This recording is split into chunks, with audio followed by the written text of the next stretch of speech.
Hai semuanya, kembali lagi di channel Portal Edukasi. Pada kesempatan kali ini kita akan membahas rangkuman materi SBK kelas 9 bab 8, yaitu tentang rancangan pementasan. Materi yang pertama akan kita mulai dengan naskah lakon.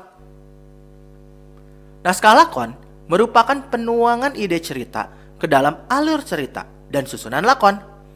Naskah lakon disebut juga cerita atau skenario. Dalam menulis naskah lakon, seorang penulis lakon biasanya berpatok pada tema cerita. Selanjutnya, unsur-unsur naskah lakon. Sama seperti hasil karya sastra lainnya, naskah lakon juga memiliki unsur. Nah, unsur-unsur tersebut adalah tema, latar, plot, dan penokohan. Tema adalah gagasan cerita atau ide cerita yang menjadi dasar atau inti cerita yang hendak dituliskan oleh seorang penulis cerita. Cara untuk mendapatkan ide cerita adalah dengan mengamati semua hal yang ada di sekitar kita. Plot adalah rangkaian peristiwa yang direka dan dijalin dengan seksama, yang menggerakkan jalan cerita melalui perumitan ke arah klimaks dan selesaian. Singkatnya, plot adalah jalan cerita. Plot sering disebut juga alur. Nama lain dari latar adalah setting. Nah, latar cerita bisa dibagi menjadi dua, ada latar tempat dan latar waktu. Maka dalam bab ini, pengertian dari menuliskan latar cerita adalah menuliskan gambaran situasi tempat kejadian, gambaran tempat kejadian, dan waktu terjadinya peristiwa yang hendak ditulis menjadi latar cerita. Tentu dalam sebuah pementasan teater, ada juga yang namanya tokoh. Tokoh sendiri dibagi menjadi tiga. Ada tokoh protagonis, tokoh antagonis, dan tokoh pembantu. Tokoh protagonis adalah tokoh yang memerankan sifat baik. Sedangkan tokoh antagonis adalah tokoh yang memerankan sifat jahat. Selanjutnya, tahapan menulis naskah lakon. Dalam praktiknya, menulis naskah lakon itu dapat dibagi menjadi beberapa tahapan, yaitu pemaparan, penggawatan, klimaks, peleraian, dan penyelesaian. Pemaparan berarti memaparkan atau menjabarkan tentang keterangan tokoh, masalah, tempat, waktu, atau pengantar situasi awal lakon. Nah, penggawatan bisa disebut juga sebagai konflik, di mana tokoh protagonis akan bertemu dengan tokoh antagonis sehingga menimbulkan konflik atau permasalahan. Kemudian pada bagian klimaks merupakan titik paling ujung dari perselisihan antara protagonis dan antagonis. Pada bagian ini konflik tidak dapat dibuat rumit lagi dan harus diakhiri. Kemudian peleraian berisi tentang alternatif jawaban dari permasalahan sampai terjadinya konflik antara antagonis dan protagonis. Bentuk alternatif jawaban ini tidak boleh terbaca mudah ataupun bertele-tele. Jadi peleraian ini harus disusun dengan cermat. Kemudian penyelesaian berisi tentang jawaban-jawaban yang menjadi permasalahan.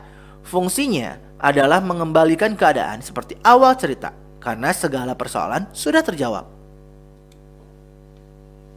Selanjutnya kita akan membahas tentang teknik pementasan. Ada beberapa teknik pementasan yang perlu dilatih sebelum benar-benar tampil. Antara lain, teknik muncul, teknik memberi isi, teknik pengembangan, teknik membina puncak-puncak, teknik timing, dan teknik improvisasi.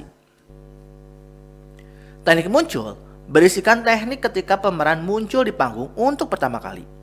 Pemunculan peran ini harus memberikan gambaran secara keseluruhan terhadap peran yang dimainkan. Jadi, penonton dapat mengetahui karakter peran tersebut. Teknik memberi isi adalah teknik untuk memberi isi pengucapan dialog-dialog untuk menonjolkan emosi dan pikiran-pikiran yang terjadi dalam dialog tersebut. Jadi ketika membacakan sebuah dialog harus menunjukkan emosi dan pikiran di balik kalimat-kalimat yang diucapkan. Sebagai contoh nih, ada mengucapkan kalian jangan main di sini, mengganggu saja. Kira-kira bagaimana seharusnya sang pemeran membaca kalimat tersebut? Apakah dengan sedih jadinya kalian jangan main di sini, mengganggu saja? Tentu tidak. Malah justru harus terlihat dengan nada marah, ya kan? Jadinya kalian jangan main di sini, mengganggu saja. Nah, seperti itu. Teknik pengembangan biasa dilakukan dengan teknik pengembangan pengucapan dan teknik pengembangan jasmani. Kemudian, teknik membina puncak-puncak adalah teknik yang dilakukan oleh pemeran terhadap jalannya pementasan lakon. Teknik ini dilakukan oleh pemeran untuk menunjukkan klimaks. Teknik timing adalah teknik ketepatan waktu antara aksi tubuh dan aksi ucapan atau ketepatan antara gerak tubuh dengan dialog yang diucapkan. Teknik timing bisa dilakukan dengan 3 cara, yaitu gerakan dilakukan sebelum kata-kata diucapkan, gerakan dilakukan bersamaan kata-kata yang diucapkan, dan gerakan dilakukan setelah kata-kata diucapkan. Yang terakhir, teknik improvisasi adalah teknik dasar tanpa ada persiapan atau bersifat spontan. Jadi teknik ini akan berguna untuk mengatasi suatu masalah yang timbul dalam pementasan.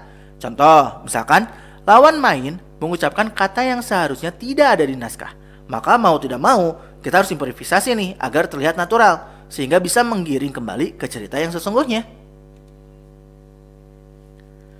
Selanjutnya adalah rancangan tata artistik. Dalam merancang pementasan, tata artistik itu sangat penting. Apa saja sih tata artistik itu? Berikut adalah yang termasuk tata artistik: tata panggung, tata busana, tata rias, tata cahaya, dan tata bunyi. Jadi, semua hal yang telah dibahas dalam video ini itu harus selaras dan dipersiapkan dengan baik, sehingga pementasan akan berjalan dengan luar biasa. Nah ya, mungkin cukup sekian. Terima kasih telah menyimak video pembelajaran hingga selesai. Semoga bermanfaat kita semua. Jangan lupa like, comment, and subscribe.